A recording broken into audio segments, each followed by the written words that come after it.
square this, and you get 19 plus 3 plus 2 times the product of 19 and 3 as 57. So this is 22 2 root 57. Here if you square this, you get 5 plus 13 plus 2 root 65. So 18 plus 2 root 65. So right off the bat, right, that's bigger than this. And this is a little bit bigger than that. So let's take the difference. Take this, subtract this. So 22 minus 18, 2 root 57 minus 2 root 65. So that's just 4.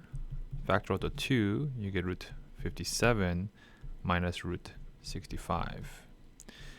Now, I want to know, is this going to be, right, is this here going to be bigger or smaller than 2? Minus 2, because if it was minus 2, this will equal to 0.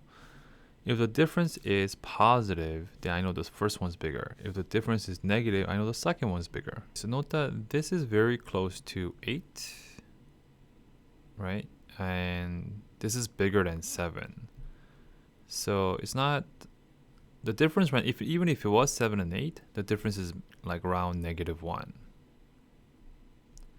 We need this to be -2, so that's negative. So clearly, this value here is around -1.